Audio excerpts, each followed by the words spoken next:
보통 여러분들은 그 동호회라고 하면 약간 어떤 이미지가 떠오르시나요? 글쎄요. 그냥 주말에 가볍게 모여서 놀고 흩어지는 그런 느슨한 연대 아닐까요? 그렇죠. 회비 몇 푼 내고 제공되는 장비로 적당히 땀 흘리다 회식하고 헤어지는 그런 전형적인 그림 말이죠. 네, 대부분의 취미 모임이 다 그런 식이죠. 맞아요. 그런데 여기 단순한 바다 수영이나 패들보드 취미로 시작을 했다가 스스로에게 막 16시간짜리 지옥 훈련을 부과하고 동네 친목 모임을 거대한 지역 교육기관으로 탈바꾼 사람들이 있습니다. 와, 친목 모임이 교육기관으로요? 스케일이 확 커지네요. 장난 아니죠. 여러분 잠깐 눈을 감고 한번 상상해 보세요. 붉은 석양이 지는 바다 위에서 여유롭게 페달보드를 타는 두 사람, 절벽 옆 맑은 물 위를 떠다니는 그룹, 무성한 해조류 숲을 막 가로지르는 모습. 듣기만 해도 진짜 낭만적인데요. 에메랄드빛 배다 위에 수십 명의 사람들이 떠 있는 활기찬 장면이 딱 그려집니다. 네, 바로 그겁니다. 하지만 오늘 우리가 심층 탐구 시간에 다룰 자료는 이런 단순한 취미 생활의 낭만에 대한 게 아닙니다. 아, 그럼 뭔가 더 깊은 내용이 숨어 있나 보군요. 맞습니다. 오늘 우리가 함께할 심층 탐구의 주제는 바로 말리포 해양 스포츠 클럽의 발전 방향 계획안입니다. 네이버 카페에서 시작한 작은 모임이 어떻게 지역사회를 이끄는 전문 교육 공동체로 진화하고 있는지 파헤치는 게 오늘의 미션입니다.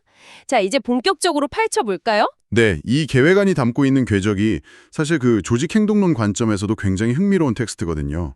조직형동론이요? 네, 그러니까 단순히 여름 휴가철에 바다에서 어떻게 안전하게 놀 것인가를 다루는 매뉴얼이 절대 아니에요. 한 커뮤니티가 어떻게 스스로의 정체성을 재정해야 하고 그 내부 역량을 한계치까지 막 끌어올려서 시스템화하는지 그 치열한 고민의 흔적이 고스란히 담겨 있습니다. 아, 여러분도 이 방송을 들으시면서 자신이 속한 모임이나 스터디 아니면 사내 프로젝트가 어떻게 더 큰 의미를 가질 수 있을지 한번 생각하며 들어보시면 좋을 것 같습니다. 아주 좋은 관람 포인트네요. 네, 그 아름다운 바다 위의 패들보드의 낭만적인 사진 뒤에는 정말 치열한 고민과 성장의 역사가 있더라고요. 자료를 보니까 이 클럽의 시작이 무려 2018년 8월 3일이었습니다. 2018년이면 벌써 한 8년 전 일인데 취미 기반의 온라인 커뮤니티가 8년 동안이나 해체되지 않고 유지되었다는 것 자체가 이미 평균적인 동호회 생존 주기로 훌쩍 뛰어넘은 엄청난 성과거든요. 제 말이요. 막 거창한 사무실이 있었던 것도 아니고 네이버 카페라는 아주 소박한 온라인 공간에서 시작했단 말이죠. 네, 맞아요. 그리고 그 긴 시간 동안 바다 캠프라는 곳과 협력해서 연회원 제도로 아주 뚝심 있게 운영을 해왔습니다. 현재 평균적으로 30명 이상의 연회원들이 활동하고 있다고 해요. 30명이면 규모도 꽤 탄탄하네요. 네. 그리고 활동 내용도 그냥 가벼운 물놀이 수준이 아닙니다. 패들보드를 기본으로 해서 바다 수영, 프리다이빙, 생존 수영, 심지어 해양 안전 교육까지 하더라고요. 와, 스펙트럼이 진짜 넓네요. 바다에서 할 수 있는 건 거의 다 한다고 봐야겠네요. 그렇죠. 강사진도 대박이에요. 대한 패들보드 연맹 공인 강사에 적십자 인명구조 경험자까지. 이게 동호회 수준이 맞나 싶을 정도로 이미 전문 인력들이 내부에 꽉 차 있어요. 여기서 아주 흥미로운 점은 그렇게 뛰어난 인력 풀을 갖추었음에도 불구하고 지난 8년 동안 이 클럽의 핵심 운영 방식이 철저하게 시설 사용과 장비 대여에 머물러 있었다는 겁니다. 아, 그러니까 연회비를 걷어서 보드 사고, 구명조끼 관리하고, 샤워시설 유지하고, 약간 이런 거에 집중했다는 거죠? 네, 전형적인 소비 중심의 운영이었던 거죠. 바로 그 지점에서 이 계획 안의 핵심적인 변화가 등장합니다. 기존의 그 연회비 중심, 장비 중심에서 벗어나서 교육의 질을 높이고 전문 강사를 육성하는 이른바 교육 중심형 해양 스포츠 클럽으로 전환하겠다는 선언이거든요. 네, 클럽의 DNA 자체를 완전히 바꾸겠다는 거죠. 저는 이거 보면서 헬스장이 딱 떠올랐어요.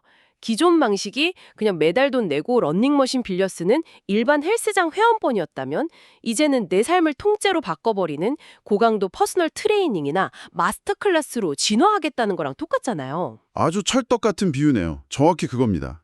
근데 전문가님, 저는 이 부분이 약간 이해가 안 가는 게 있습니다. 동호회라는 건 결국 일상의 스트레스를 좀 풀자고 가는 거잖아요. 네, 보통은 그렇죠. 근데 왜 굳이 교육이나 뭐 성장 이런 피곤해 보일 수 있는 길을 선택해야만 이 클럽이 생존하고 발전할 수 있는 걸까요? 회원들 입장에서는 그냥 남는 예산으로 좀 반짝거리는 최신형 패들보드 몇 개 더 사놓는 게 훨씬 매력적이지 않나요? 소비자 관점에서는 당연히 최신형 장비가 더 매력적이죠. 하지만 클럽을 계속 유지하고 운영해야 하는 조직의 관점에서 보면 이 장비 중심 모델은 정말 치명적인 함정입니다. 치명적인 함정이요? 왜요? 단순 소비형 클럽은 수명이 극단적으로 짧거든요. 자, 만약에 옆 동네에 더 크고 더 깨끗하고 막 삐까번쩍한 보드를 갖춘 신생 클럽이 생겼다고 쳐보죠. 그럼 어떻게 될까요?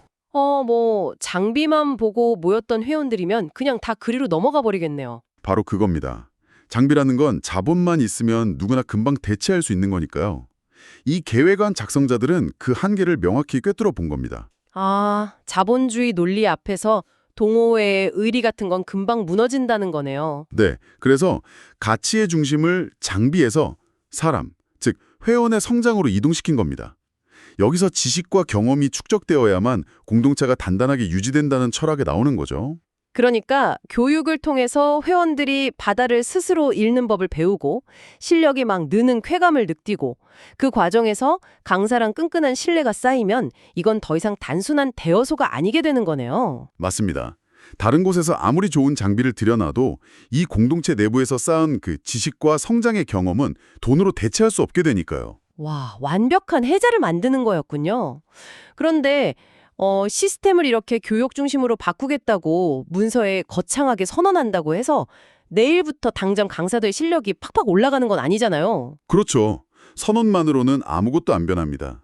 이 선언과 현실 사이의 간극, 이거 어떻게 극복한 건가요? 그 간극을 메운 구체적인 사례가 마침 바로 오늘 있었던 현장 기록에 고스란히 남아 있습니다.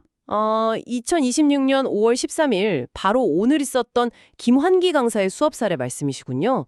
저도 이 부분 읽으면서 진짜 놀랐거든요. 네, 단 2명의 체험자를 대상으로 진행한 패들보드 강의였죠. 맞아요. 사진 속에서는 막 잔잔한 호수에서 한 명의 강사가 소수를 밀착 지도하는 약간 평화로운 장면이었는데 실제 그 수업 내용을 보니까 엄청나게 체계적이더라고요. 실내에서 이론 교육부터 꼼꼼하게 하고 안전 브리핑하고 현장 실습 준비에 심지어 사진이랑 영상 기록까지 완벽하게 남겼어요. 동네 모임에서 나올 수 있는 퀄리티가 아니죠. 그러니까요. 여기서 정말 흥미로워지는 부분은 도대체 김환기 강사가 어떻게 이런 전문가 수준의 수업을 하게 되었느냐는 겁니다. 그 배경을 추적해보면 아주 결정적인 계기가 하나 나옵니다. 바로 1년 전인 2025년에 소속 강사 4명이 참여했던 패들보드 전문가 과정 레벨 2 도전이죠. 그 지옥 훈련이요. 제가 과정을 보니까 진짜 장난 아니더라고요. 무려 16시간 이상의 집중 교육이었는데 강습 프로그램 짜는 것부터 해상 안전관리 훈련, 돌발 상황 대응에 현장 실기 평가까지 그냥 아주 빡세게 굴렸던데요. 네, 생업이 따로 있는 사람들이 주말을 통째로 바쳐서 그런 고강도 훈련을 자처한 겁니다. 결과적으로 최양락 강사 한 분만 레벨2 자격을 취득하긴 했지만 저는 여기서 아까 말씀드린 그 김환기 강사의 오늘 수업 방식이 완전히 바뀐 게 너무 신기해요. 이거 약간 식당 주방의 미슐랭 셰프 시스템 같지 않나요? 미슐랭 셰프 시스템이요? 재밌는 비유네요. 네, 그러니까 동네 식당 주방장이 만 미슐랭 3스타 레스토랑에 가서 몇 달 동안 뼈를 깎는 훈련을 받고 돌아왔다고 쳐보는 거예요. 그럼 그 주방 전체의 기준이 올라가겠군요. 맞아요. 그 주방장이 돌아오는 순간 식당 위생 상태며 재료 손질 방식이 강제로 다 업그레이드 되잖아요. 이 4명이 받아온 16시간의 충격파가 클럽 전체의 표준 수준을 완전히 바꿔버린 거죠. 이것을 좀 더 큰 그림과 연결해 본다면 방금 말씀하신 게 아주 정확한 조직 발전 모델입니다. 최양락 강사의 자격 취득이라는 개인의 성과가 어떻게 클럽 전체의 상향 평준화를 이끌어냈는지 명확히 보여주는 거죠. 종이 한 장의 자격증을 못 딴 나머지 3명도 결국 16시간 동안 진짜 전문 교육의 기준이 뭔지를 온몸으로 체득하고 온 거니까요. 네, 그 4명이 돌아와서 다른 강사들에게 피드백을 주고 대화를 나누는 모든 순간이 기준치를 전염시키는 과정이었던 겁니다. 오늘 김환기 강사가 보여준 완벽한 브리핑은 그 높아진 눈높이가 이미 조직의 기본 매뉴얼로 장착됐다는 증거고요. 와, 소수의 집중 훈련이 조직 전체의 DNA를 이렇게 바꿀 수 있다니 대단합니다. 자, 그런 강사들의 역량이 이렇게 확 높아졌는데 이제 이 불씨가 꺼지지 않도록 제도로 딱 묶어두고 회원들한테 전달할 방법이 필요하겠네요. 바로 그 타이밍에 등장하는 게 2020년에 본격적으로 도입돼 대표 강사 제도입니다. 아, 대표 강사? 근데 이거 보니까 그냥 뭐 강의 많이 뛰는 사람한테 완장 채워주는 수준이 아니더라고요. 역할이 무시무시합니다. 클럽 교육 방향 설정하고 멘토 역할에 안전 기준 정립, 그리고 기록 체계화까지. 거의 뭐 중소기업 교육본부장급 아닙니까? 네, 책임이 막중하죠. 선임 기준도 굉장히 깐깐합니다. 패들보드 레벨 2 이상은 기본이고 회원 평가에 해양 환경에 대한 깊은 이해도까지 요구하거든요. 제 말이요. 체력은 무슨 네이비실 수준에 마인드는 5성급 호텔 컨시어지인 사람을 찾겠다는 건데 동호회에서 과연 이런 부담을 지르는 사람이 나올까요? 기준이 되게 가혹해 보일 수는 있는데 사실 역설적으로 그 가혹함이 조직 내부에 강력한 동기를 부여합니다. 누구에게는 주어지는 자리는 아무도 탐내지 않거든요. 아, 진짜 바다 전문가만이 오를 수 있는 자리라는 인식을 심어주는 거군요. 네. 그 대표 강사라는 존재 자체가 하나의 움직이는 목표점이 되어서 건강한 긴장감을 만들어내는 겁니다. 완장이 아니라 조직 전체를 이끄는 묵직한 닻이 되는 거네요. 그리고 이 대표 강사를 중심으로 돌아가는 핵심 엔진이 바로 정기 교육 시스템이죠. 제가 제공된 사진 중에 그 대규모 그룹이 일렬로 쫙 늘어서서 체계적으로 패들보드 타는 모습을 봤는데 이게 딱 그 시스템을 보여주는 것 같아요. 맞습니다. 커리큘럼 세부 내용을 보면 입이 떡 벌어질 정도입니다. 패들보드는 입문부터 시작해서 파도 대응, 장거리 투어, 그리고 다운윈드 기초까지 커버합니다. 잠깐, 다운윈드 기초라는 게 정확히 어떤 기술인가요? 쉽게 말해서 강한 바람을 등지고 파도의 흐름을 타면서 아주 먼 바다를 빠르게 이동하는 고난도 기술이에요. 와, 듣기만 해도 어려워 보이는데 그걸 동호회에서 가르친다고요? 네. 이건 단순히 체력 훈련이 아니라 조류의 변화나 바다라는 자연의 맥락을 이해해야만 가능한 기술이거든요. 회원들을 단순 물놀이객이 아니라 진정한 해양인으로 키우겠다는 철학이죠. 진짜 놀랍네요. 해양 안전 파트도 조류나 풍향 이해, 사고 대응, 생존 수영까지 꽉 차 있고 프리다이빙 커리큘럼 보니까 호흡, 자명, 그리고 안전 버디 시스템이라는 게 있던데 이건 뭔가요? 프리다이빙에서 안전버디 시스템은 생명줄이나 다름없습니다. 절대 혼자 잠수하지 않고 무조건 2명 이상이 짝을 지어서 서로의 상태를 살피고 비상시에 즉각 구조할 수 있게 훈련하는 거예요. 아, 내 생명을 남한테 맡기고 나도 타인의 생명을 책임지는 그런 경험이네요. 네, 그걸 통해서 조직 내부의 신뢰와 연대감이 상상할 수 없을 만큼 깊어지는 거죠. 기술 훈련을 빙자한 고도의 팀워크 훈련이네요. 그리고 제가 진짜 놀랐던 건 이 교육의 맨 마지막이 지도자 과정으로 끝난다는 거예요. 강습 진행법이나 브리핑 방법 같은 걸 가르친다는데 이건 결국 회원들을 단순 수강생으로 안 두고 미래의 강사로 치워내겠다는 거잖아요. 맞습니다. 바로 거친 야망이 돋보이는 부분이죠. 근데 전문가님, 여기서 아주 현실적이고 뼈아픈 질문 하나 던지겠습니다. 네, 말씀하시죠. 이 모든 멋진 시스템을 돌리려면 결국 돈이 필요하잖아요. 계획 안에도 기존 연회비 패러다임을 전환해서 시설이나 장비 유지에 쓰던 돈을 교육 프로그램 활성화랑 강사 지원에 쓰겠다고 되어 있는데 당장 회원들 입장에서는 반발하지 않을까요? 내가 낸 돈으로 새 보드는 안 사고 웬 사람들 자격증 따는데 지원금을 주냐고 할 텐데 이 저항을 어떻게 설득할 수 있을까요? 이 부분은 정말 중요한 질문을 던집니다. 진정한 의미의 교육 공동체가 되려면 비용에 대한 구성원들의 인식 전환이 필수적인데요. 리더십이 시험대에 오르는 순간이죠. 그렇죠. 내회비로 새 장비를 사야 한다는 건 지극히 당연한 소비자 마인드입니다. 이걸 넘어서려면 아주 정교하고 투명한 소통이 필요해요.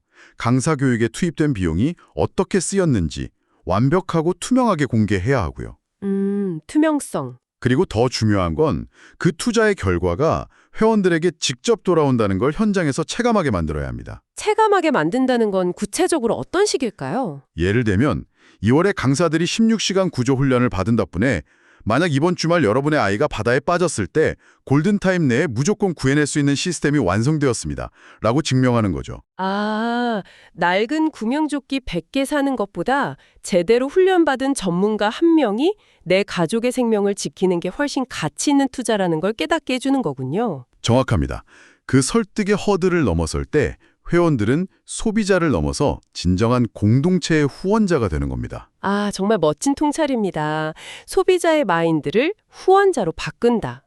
자, 이렇게 탄탄한 커리큘럼과 훌륭한 강사를 갖추고 회원들의 지지까지 얻었는데 말리포 클럽은 여기서 안 멈추더라고요. 이들이 지역사회의 핵심 자산으로 인정받기 위한 마지막 퍼즐이 바로 기록과 비전입니다. 네, 활동 기록에 체교하죠. 강사 활동 기록을 공식화해서 강의 일시, 참여 인원, 사진, 영상, 프로그램 내용을 다 문서화한다고 하는데요. 저는 특유의 쾌활한 톤으로 묻고 싶습니다. 결국 이 모든 게 무슨 의미일까요? 주말에 재밌게 보드 타고 와서 왜 굳이 회사 업무일지 쓰듯이 피곤하게 다 기록을 남겨야 하는 건가요? 지식과 경험은 철저하게 기록되지 않으면 그냥 허공에 흩어지는 연기일 뿐이거든요. 아무리 우리끼리 저 강사님 참 잘 가르쳐 라고 칭찬해봐야 클럽 문턱을 넘으면 그건 그냥 주관적 주장일 뿐입니다. 아, 바깥에서는 안 믿어준다는 거군요. 네, 하지만 그 일시와 인원, 커리큘럼, 사진이 정식 문서로 축적되면 그건 완벽한 객관적 데이터가 됩니다. 그 데이터가 쌓이면 공신력 있는 이력이 되는 거고요. 나중에 외부 기관에서 공적 활동을 하거나 지자체 사업에 참여할 때 이 기록이 공식적 해양 레저 지도 경력 시스템의 기반이 되는 거죠. 와, 단순 취미 활동이 문서화라는 연금술을 거쳐서 사회적 스펙이자 지역의 공식 자산으로 변환되는 마법이네요. 네, 이런 철저한 관리를 통해 개인의 취미 모임이 지역 관광과 연계된 공신력 있는 교육기관으로 탈바꿈하는 겁니다. 건강한 커뮤니티 조성과 청소년 해양교육 확대라는 미래 비전도 이 기록이라는 강력한 무기가 있기에 가능한 거고요. 정말 압도적인 여정이었습니다. 자, 깔끔하게 전체 요약을 해볼까요? 2018년 작은 네이버 카페에서 시작된 모임이 장비 중심의 안락함을 던져버리고 스스로 한계를 깨는 강사 육성에 돌입했습니다. 체계적인 정기 교육과 대표 강사 제도를 도입하고 회원을 후원자로 변화시켰으며 철저한 기록을 통해 말리포의 해양 문화를 이끌어가는 성장하는 클럽으로 진화 중입니다. 정말 8년의 노하우가 집약된 완벽한 마스터 플랜이라고 할 수 있겠네요. 네, 맞습니다. 이제 이 방송을 듣고 계신 여러분께 직접 묻고 싶습니다. 오늘 다룬 해양 스포츠 클럽의 사례가 단지 바다를 좋아하는 사람들의 이야기로 끝나는 게 아닙니다. 여러분이 현재 참여하고 있는 모임, 스터디 혹은 사내 프로젝트에 이거 어떻게 적용해 볼 수 있을까요? 네, 당장 내 모임의 방향성을 고민해보게 되죠. 여러분이 매주 아무 생각 없이 참여하고 있는 그 취미 모임. 만약 오늘 우리가 살펴본 말리포 클럽처럼 단순한 소비가 아닌 성장과 기록에 초점을 맞춘다면 어떨까요? 5년 뒤 그 모임은 여러분의 인생이나 지역사회에 어떤 거대한 영향을 미치는 대단한 전문가 집단으로 변해 있을까요? 어쩌면 진짜 가장 가치 있는 자산은 이미 우리 곁에 있는 그 작은 모임일지도 모릅니다. 맞습니다. 오늘 심층탐구는 여기까지입니다. 여러분의 모임은 지금 어떤 진화를 겪고 있습니까? 이 생각할 거리를 던져드리며 저희는 다음 시간에 더 흥미로운 자료와 함께 돌아오겠습니다. 감사합니다.